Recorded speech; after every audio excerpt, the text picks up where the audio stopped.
وہ اس کرشمے کو، اس معجزے کو دیکھ کر وہ ایمان لے آیا۔ آخری بات ہے، دل کرتا سنا دوں۔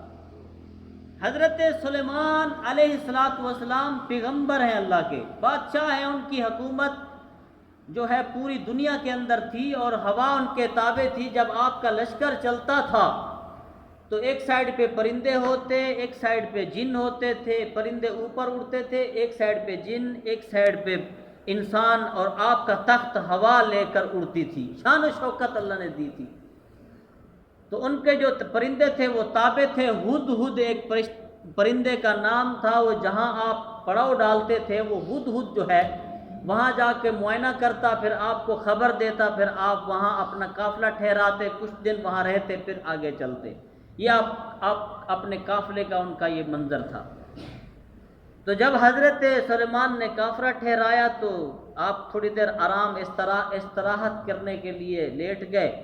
تو جب آنکھ کھلی تو سلیمان نے آنکھ کھولی، پرندوں کی طرف نگاہ بڑھی تو اس میں ہد ہد نہیں تھا۔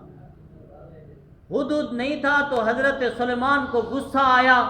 غصہ آنے کے بعد سلیمان نے تھوڑی دیر کے بعد دیکھتے رہے، ہد ہد آ گیا۔ ہد ہد سے پوچھا کہ تو کہاں گیا تھا؟ آخری بات مختصر کر کے سنا دیتا ہوں۔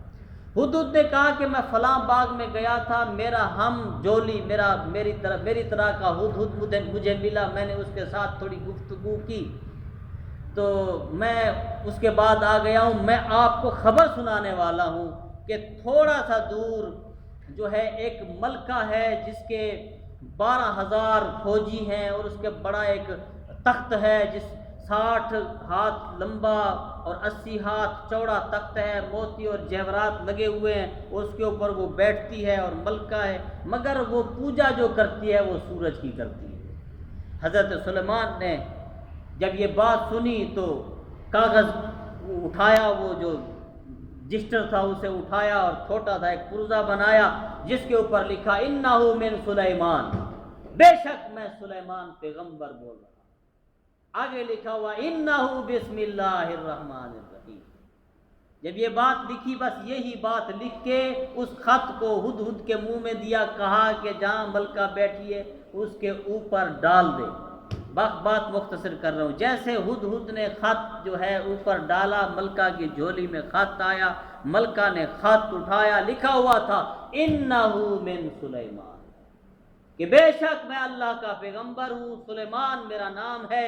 آگے فرمایا ہوا انہ بسم اللہ الرحمن الرحیم، کہا کہ بے شک شروع کرتا ہوں اس بابرکت نام اللہ کے نام سے، وہ رحمان بھی ہے وہ رحیم بھی ہے۔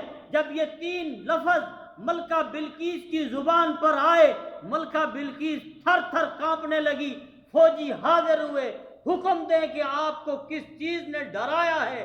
حضرت سلیمان کے خط نے ان کو ڈرایا تھا۔ وہ کہنے لگی یہ باقی ہی بادشاہ ہے، اور یہ بادشاہ جہاں بھی آتے ہیں سلطنت کی سلطنت کو برباد کر دیتے ہیں۔ میں تمہیں کوئی حکم نہیں دینے والی، ہاں مجھے سوچنے کا وقت دو، اس کے بعد میں قدم اٹھاؤں گی۔ آخری بات ہے، اس نے قدم کیا اٹھایا؟ اس نے کچھ تحفہ بھیجا۔ تحفہ وہ سونے کی اینٹ تھی۔ سونے کی اینٹ جب لے کر اس کے کارندے پہنچنے لگے، سارے کا سارا سین حضرت سلیمان نے جنوں کو حکم دے کے سونے کا بنا دیا۔ اس کے اوپر جو ہے گھوڑے باندھ دیے گئے۔ وہ نوکر جو اینٹ سونے کی لیے پھرتے تھے، انہوں نے جب اینٹوں کے پورے صحن کو دیکھا، کہا کہ ملکہ تو نے تو ہمیں رول دیا، بڑا بے عزت کر دیا، یہاں تو سونے کی اینٹیں گھوڑوں کے پاؤں کے نیچے رل رہی ہے، اور آپ ہمیں ایک اینٹ دے دی۔ جب انہیں لایا گیا، کہا کہ حضرت سلیمان کو غصہ آیا، کہا کہ اسے پیش کرو، انہیں بتاؤ کہ میں سلیمان پیغمبر ہوں، اور وہ آئے اور یہاں حاضر ہوں۔ باقی باتیں انشاءاللہ بعد میں، جمعے کا وقت ہے۔ اللہ تبارک و تعالی میرے الفاظ قبول فرمائے۔